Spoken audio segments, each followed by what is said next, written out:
In 2007, there was a design conference in San Francisco, and all the surrounding hotels of the area were fully booked. Two graduates from the Rhode Island School of Design, Chesky and Gebbia, lived in the neighborhood and were worried about the increasing rent of their apartment. While brainstorming ideas for making some extra cash to pay for the rent, they decided to rent out their 3 air mattresses with a complimentary homemade breakfast to the conference attendees. Instead of using a listing website like Craigslist, they built their own website to promote their product and posted a picture and address of their apartment. They expected that some young design students would be interested in sleeping on a rented airbed, but they were surprised when 3 people from very different demographic groups showed up. After the conference, they began receiving emails from other cities asking when the site will be available for other locations. Seeing customers from such a wide variety of backgrounds, they decided to expand their idea and asked a former roommate and engineer, Nathan Belcherzek, to help them build Air Bed and Breakfast's online platform. Initially, they targeted event-based listings. They would identify busy academic and research conferences where the number of attendees were expected to exceed the available number of hotel rooms. Then they would persuade the surrounding residents in the neighborhood to act as hosts and list their extra residential space on Airbnb's website in return for a fixed amount of money paid by the guests. The launch of Airbnb was planned around the 2008 Democratic National Convention to exploit the expected lack of hotel space. To create buzz around the brand name and make some extra cash for the company, the founders designed 2 special election-themed boxes of cereal, which was sold at $40 a piece.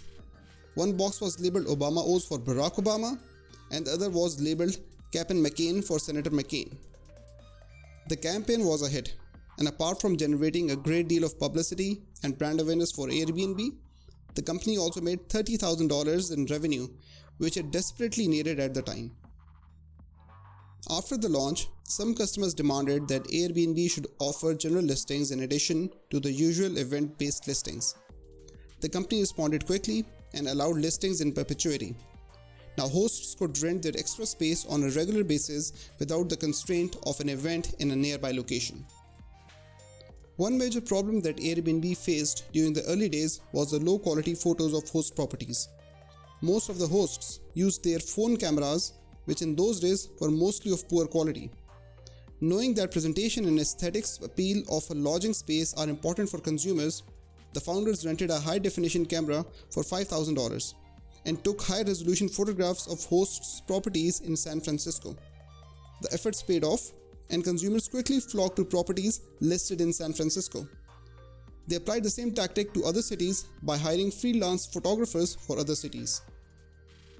While good photographs of the host's properties were necessary to attract new customers, Airbnb needed a number of loyal hosts and guests who would keep using their platform on a regular basis.